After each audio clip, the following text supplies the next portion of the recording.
So when we talk about joints, we know that joints are necessary for body movement. And so throughout our body, we have joints all over the place. Okay, and so we're going to be talking about some of the definitions that are associated with those joints, and that's going to be pretty much it. You know, just like this is going to be a pretty short chapter overall. Okay, so can you guys see my screen? Yes. No, maybe. Okay. Good. Okay. So we have various sutures that are in the skull. So the skull has joints that are some of the joints that are immobile. So when a joint is immobile, it's called arthritis. Okay. So basically meaning that it's not able to have any mobility or anything to that extent. So a lot of the sutures here are examples of those type of joints.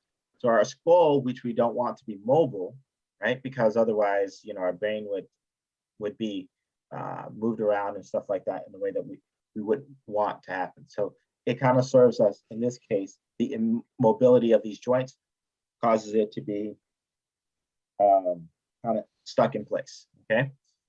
So we also have areas that are going to be mobile or semi-mobile, right? So some of those areas are going to be like our spine or our vertebrae, okay? So in the case of our vertebrae, this guy is going to be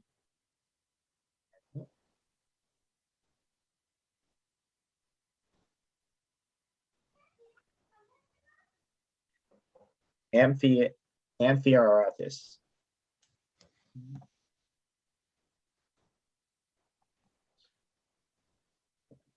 So DiArrethesis basically means that these guys have limit mobility, right?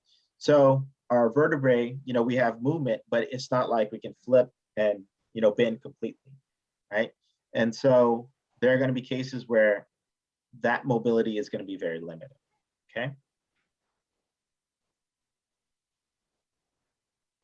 Then we have cases where we have a lot of mobility. Joints between our arms, right?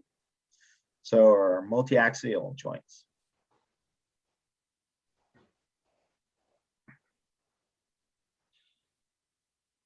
Okay, these guys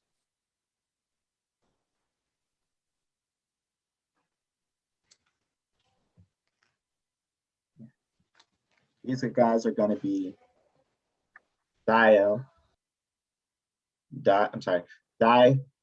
DiArrethesis, which basically means that they're going to be free moving.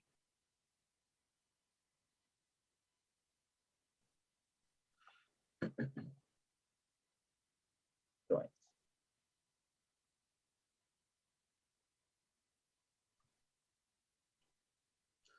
Okay. So if it was non-moving or immobile, it was called what again?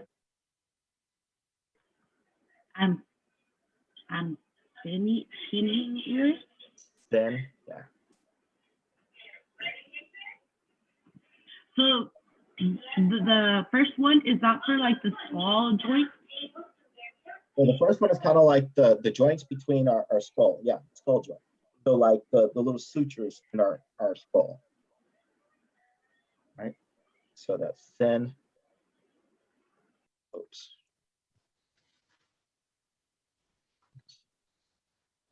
All right.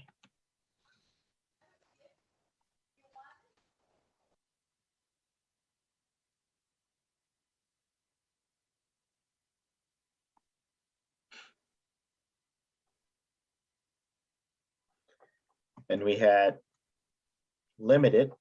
Limited was what again?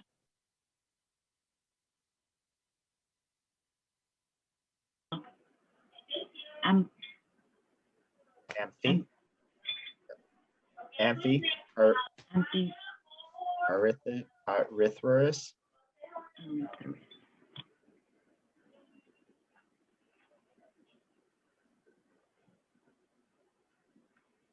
Okay. Okay. Nope.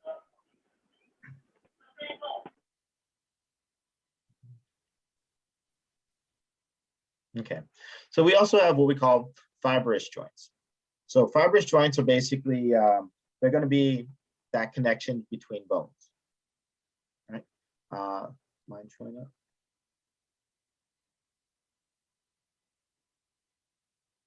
Okay, so in this case, you guys can kind of see, like in the skull, we have those suture lines, right?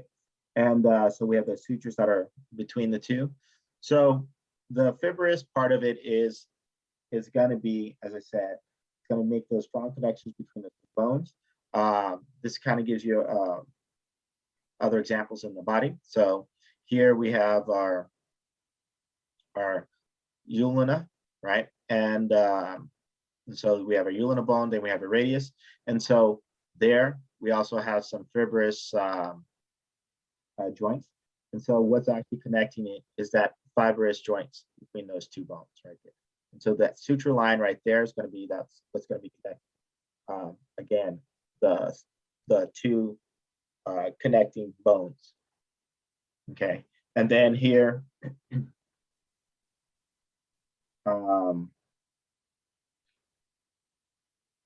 here we have the gomphalus. So in this case, you actually have that connection that's happening right along that line. The anchoring of our tooth to our jaw.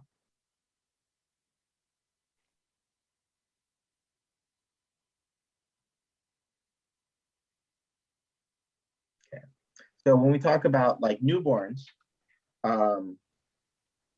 and we think about a newborn child's skull formation, right?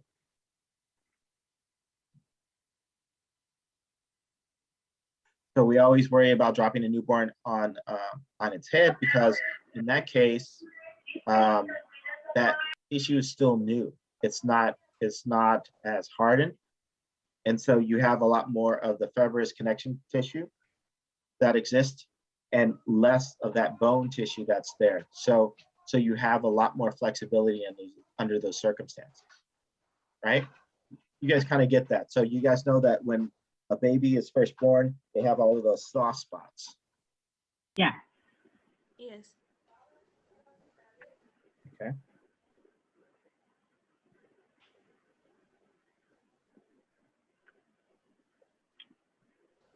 My understanding of the soft spot was just to kind of make it easier when they come out.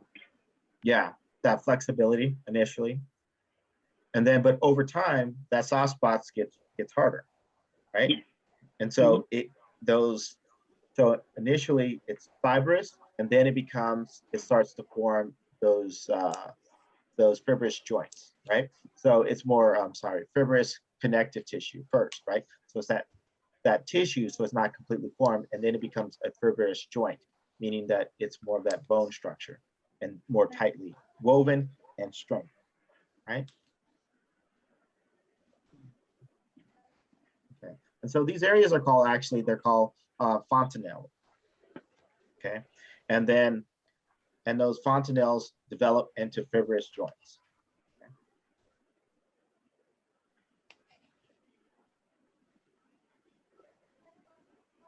So we already know about cartilaginous joints, right? And so those are just joints that basically cartilage, right? And so in this figure, you could kind of see the hyaline cartilage. That is going to be at the epiphyseal plate, or our growth plate. And then also in the case of our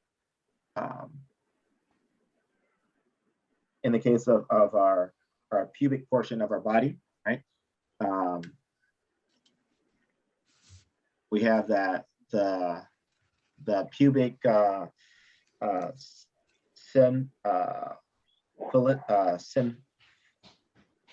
symphysis, that also has that fibrous cartilage there. And so And in those cases, we know that those joints, particularly in women, because in that area, that's where you're going to have some flexibility because of you're going to be pushing out a child at some point, right?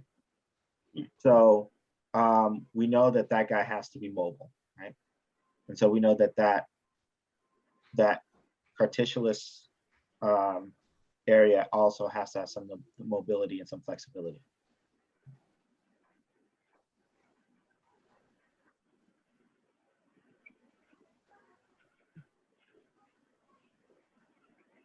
So, okay. So we have synovial joints. And this allows that these joints are actually allows that smooth movement between smooth movement between bone structures or adjacent bones. So kind of like in our knee, right? Or our elbow or our wrist. So that allows. So we also know that that also is going to have a lot of flexibility, and it's going to have to be. We have the ligaments and some tendons there to help sit there and support those joints. I mean, the joints. Excuse me, one of those days to help support those joints, and then that is going to keep us from doing crazy things, right? So there's a limit to that motion that we could actually make, right? So we can't sit there and keep pushing our arm all the way back, and so because of the ligaments that are associated in that area. Does that make sense? Or our hand all the way back? Yes. Yes. So if some people, because I've seen some people that actually kind of do it all the way back, is it because that ligament or that it's not there? Yeah, so it's not that the ligament isn't there. It's just that ligament in their circumstances has been extended or stretched. And a lot of times, depending on the individual, of course, that stretching of a ligament sit there and causes it causes basically an extension. And so they may have gotten repaired to sit there and allow that extension to give them a little more flexibility than they would normally have. Or it could just be a developmental disorder where, again, it's been extended more than what it should have been. Okay. Yeah, but I know exactly what you're talking about. So sometimes you see the lady that can fold herself into boxes and stuff like that, right? Yeah. Contortionist. I had the word. So like in the case I had a classmate who almost could do, well, pretty much do like a 360 with his arm. Yeah. But he did have like a scarring from, I guess, from it being hurt. But when they healed back, he was able to do that. Yeah. And so usually, like I said, it's a result of some type of injury that resulted in the extension of that area. And then because what happens is that you're getting stretches and you're getting some tears. And so you remember how like the tissue repairs itself, right? And so if you stretched it and extended, and then so in that context, then you've also allowed more flexibility to occur in that point, right? Okay, so we also have what we call bursas. Bursas are basically, they're going to be fluid-filled sacs that kind of prevents friction from building up in between your skin, your muscles, your tendons, and bone. Okay, and so we have a lot of that in our knees and in those joints that are very mobile, right?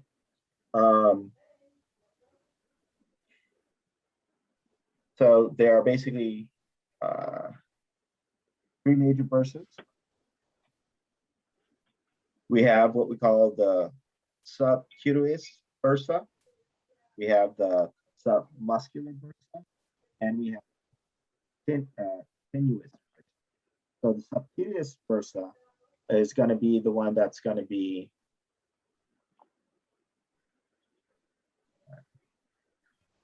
it's going to be the ones associated with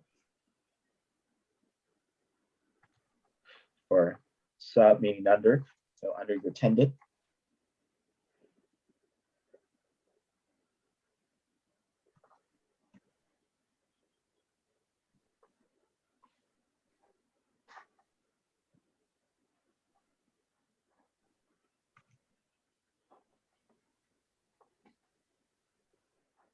Oops. Yeah.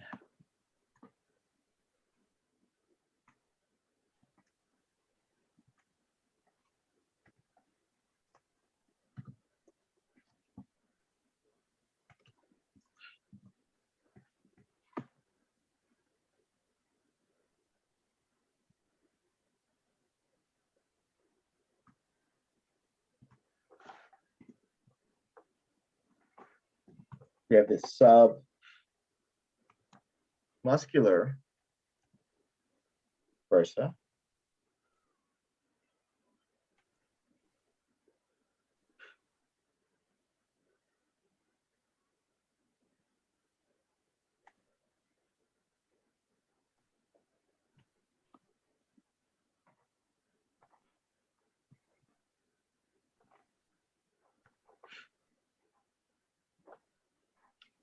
And we have the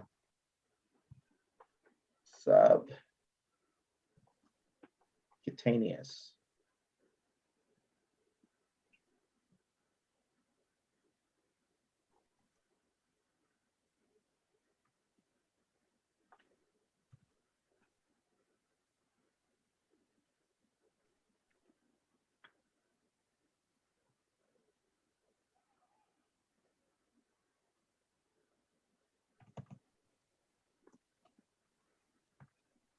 Okay.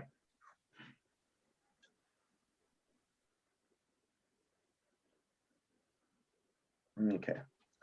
So we also have what we call tendon sheath. So tendon sheath are going to be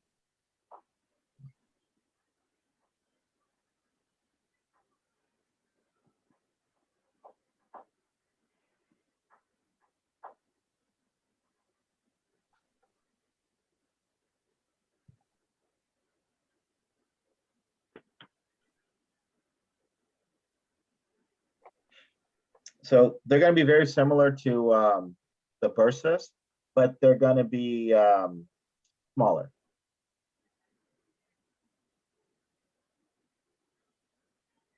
And they're just going to basically be like tissues, right? So we know tendons are just small tissues, muscular tissues. Mhm.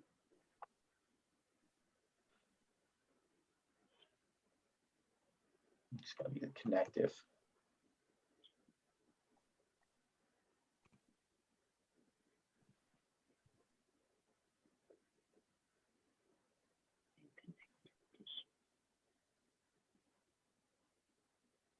Okay. And then of course we have like our fat pad that's going to exist there too.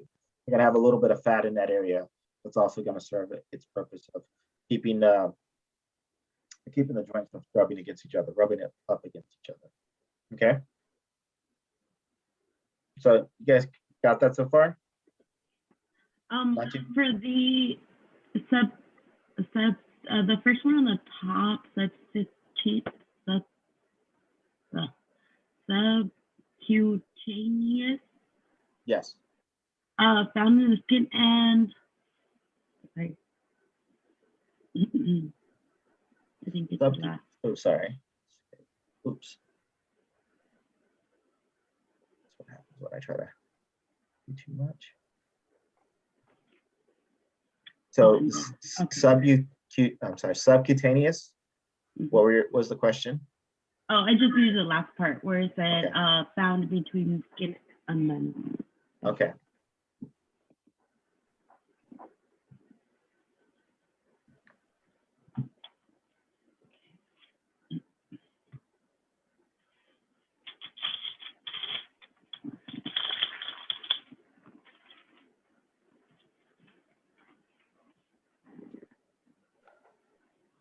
Okay, so there are there's going to be 6 types of synovial joints. Let me get rid of this cutaneous stuff. Okay, so we have what our pivot joint, which basically allows us to sit there and rotate normally. So it's just kind of like a pen and a pen and socket, right? And so then that allows that rotation, right? So we can sit there and rotate.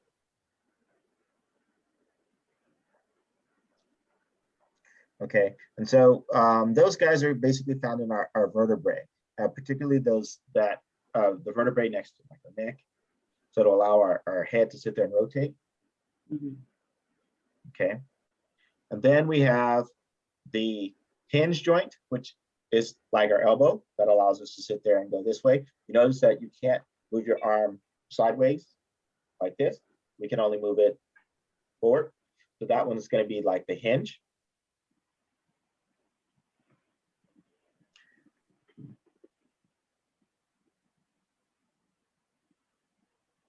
Okay, we have the articulation between the trapezium, carpellum bone, and the first metacarpial bone. Okay, so then that is, okay, so then that is in the case of our thumb, right? At the base of our thumb, right here. So, and in that case, your thumb movement, you have very little thumb movement in that situation, right? So, here.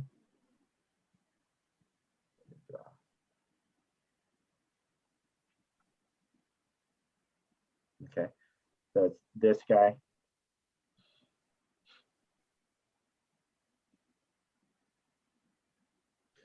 Okay, so we can move our thumb, right? And so it gives us the ability to sit there and do it, but there's still that limitation in terms of how we're able to sit there and move, right? We don't quite have a hinge, a complete hinge going on. So we can sit there and give it a little more movement than just back and forth, but we don't quite have the other way going on. So it gives us a little more flexibility. Okay, so then we have the plane joint. And so that's kind of like our feet. So the movement of our the tarsal bones in our feet. And so we have kind of gliding movement between those bones. That's here. Then we have the radiocarpal joint in our wrist.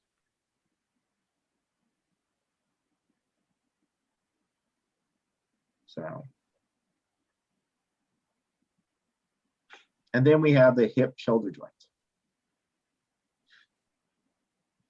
So our leg and our hips, right? Those kind of bones.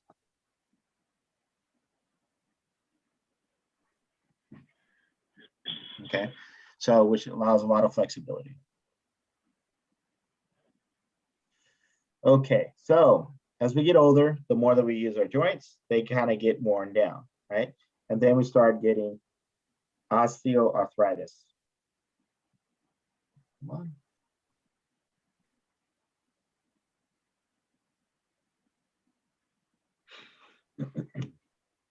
Okay, so basically that cartilage gets worn, it gets ripped, it gets torn, and so we get more bone exposed. So you have bone on bone going on, okay? And so a lot of that wear and tear is a result of that tearing of that cartilage. And so we talked about that kind of last week, that cartilage at a certain age doesn't regenerate the way it used to, right? And so as we age, we lose that articulate cartilage that's covering those surfaces of the bones. And so then that tearing causes inflammation, right? And then eventually we may have to go in and have a doctor remove some of that cartilage or that ripped cartilage. But then you don't have that cartilage being replaced, right? And so then it just gets worse and worse, okay? So eventually you're going to start getting more and more erosion of that cartilage as time moves on. So as we get older, we get more arthritic. And that's a result of having that exposed bone. Okay.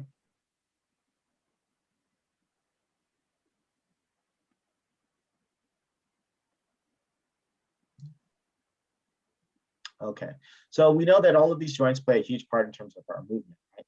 So we sit there and we think about all of the different joints that we sit there and talked about. And so we know that all of the different types of synovial joints are going to sit there and allow movement to sit there and happen in different ways.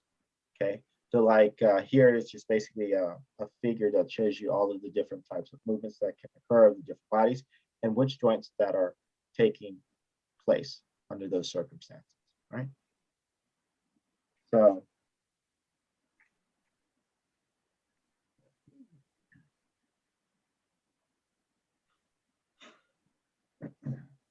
okay, so like in the very first one, we have those angular movements. So we have flexion and extension. So flexion, as in like, have you guys served a volleyball before underhand? Yes. Okay, so flexion is that kind of that movement up, right? And then extension is when we start moving our legs back or when we kick our feet forward.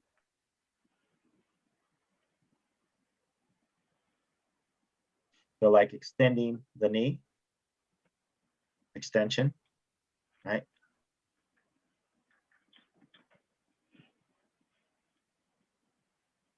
Okay, and so in terms of our head, if we move our head back, that's going to be extending. And if we move our head forward, that's going to be flex. So in terms of like our muscles, right? We curl our arm, flex, flexion, right? Extension. Okay. So when we're doing exercise, we do those movements. yeah. So when we do exercise, yeah, we're doing a lot of those movements.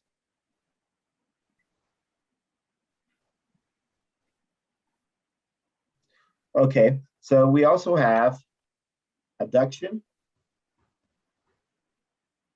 Let's say abduction and adduction. Okay. Abduction, ab meaning kind of away, adduction meaning pulling close. So if we tighten our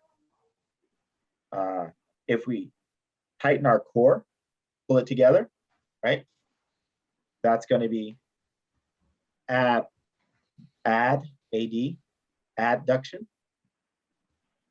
If we push out, abduction. Okay.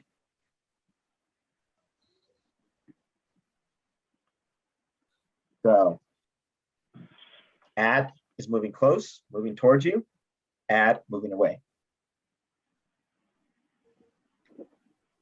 So circumduction is moving in a circle.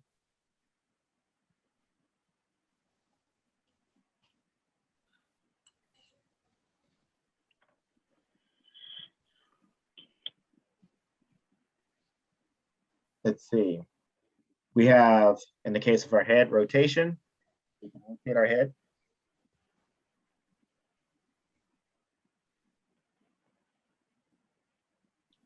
Then we can have what we call lateral rotation.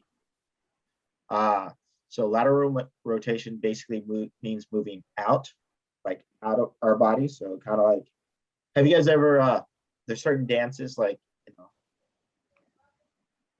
anything like that. So that is lateral, right? And medial is moving towards, moving it in. Okay, so the Macarena, right? You guys. The Macarena, yes. Yeah, that's right. Yes. Okay.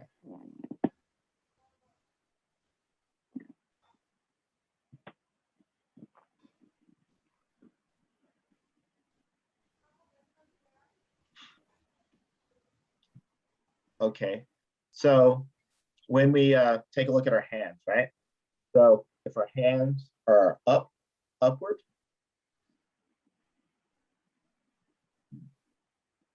that's pronation. And then if it's, sorry, sorry. Sorry. This is pronation. This is subination. Pronation, subination.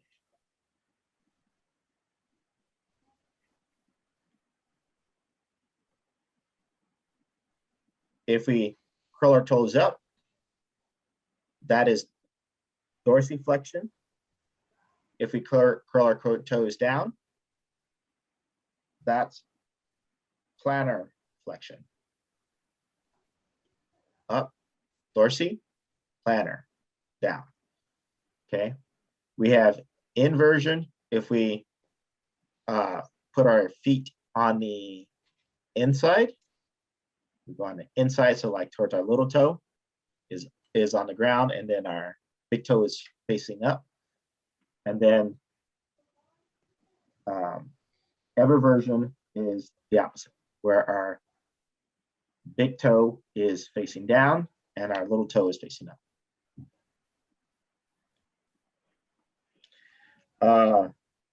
In terms of your jaw, your mandible. So protraction is when you stick your jaw out. So when you're pouting, right? And then retraction is when you're like kind of bring it back in, and then you're putting your top teeth out, retract. Elevation, when your chin is up. Depression, when your chin is down. Kind of like what you do when you're depressed, right? And then, so opposition is when we kind of bring our points in. And so, and so do I have reposition? I'll show reposition. So reposition is when the thumb is returned next to the index.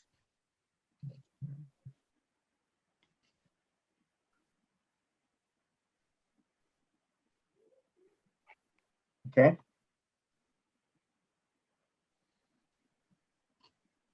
Let's see. Okay, so we're gonna skip over the anatomy components, which is this next few slides.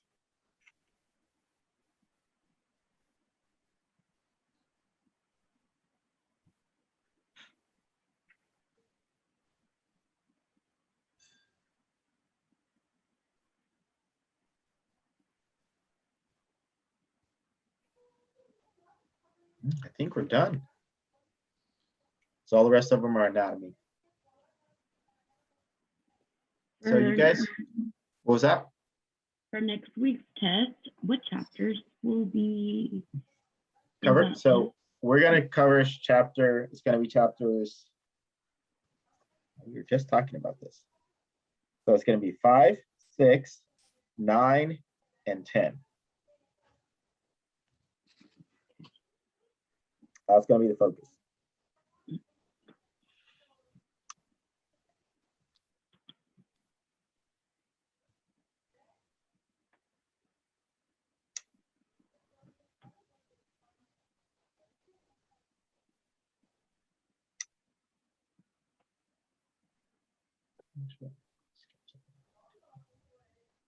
I did forget one thing, sorry.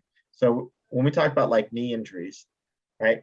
So a lot of times our knee injury is a result of ligaments being torn, or our meniscus, which is basically our cartilage, right, being ripped. Okay, and so in the case of torn ligaments, they're really hard to repair. So a lot of times what they'll do, they'll suture them together. So they'll go in, they'll trim off the edges, and then they'll suture it together, and then they'll allow those ligaments to sit there and repair. So you'll be in a brace for a while until they get repaired. Now, the problem is that once they kind of clean that up, then you have to be cognizant of allowing the ligaments to sit there and slowly extend so you don't re-tear them. Right? Does that make sense? Why don't we want them to be repaired? Why don't we want them to be repaired, or why do we want them to be repaired? Oh, I thought I heard not to be repaired. Sorry. No. We want them to be repaired, but we have to be aware that when they do repair them, because they're growing in, and literally you've ripped it, you've torn that ligament, right? So a lot of times when those ligaments are torn, they have to be resutured. They have to be put back together. So, but they also have to be cleaned up, because if they're not cleaned up, what's going to happen is, Infection. it's going to cause basically inflammation, and it's going to irritate that area. So they'll clean them up, and then they'll suture them together. Now, when they're sutured them together, and after they clean them up, your ligaments are a little shorter than what they were initially. So you'd have to sit there, and after that repair, you'd have to let them kind of readjust. And so they're going to have to be stretched a little bit over time. Okay. And so you don't want to sit there and be doing like really strenuous exercises and really extraneous bending, but you want to do a little bit, because as you kind of extend a little bit, what happens is that you get kind of stretching or a little bit of tearing, but it's just minor tearing, so that your body has enough time to go in and repair the damage, right? However, in the case of the meniscus, right? So like your medial meniscus is made up of cartilage. So then what happens is that you get that cartilage shearing off or torn. And so that causes inflammation, and that cartilage isn't replaced, right? And so over time, you don't replace it, Okay. Mhm. Why you So want like, to do less movement? what was that? So that's why doctors recommend that you rest for a while and do less movement That's right. while it's And then what do they do typically? They send you to a physical therapist, and then your physical therapist starts stretching you little by little. So initially, they kind of measure how far you can stretch, and then they sit there and they adjust it based upon you, right? And also upon your injury, right? Mhm. Okay, so I'm gonna let you guys go since it is a simulation. We don't have to meet for lab. Okay. But next week we'll be doing a fish lab on Monday. So Monday. Okay, and so that is also going to be a thermoregulation lab. We're going to do the one with the sugar and also without the sugar. So that poor fish is gonna go through hell that day. So Okay. We'll see Okay. you then next week. I will see you guys next week. You have a good weekend.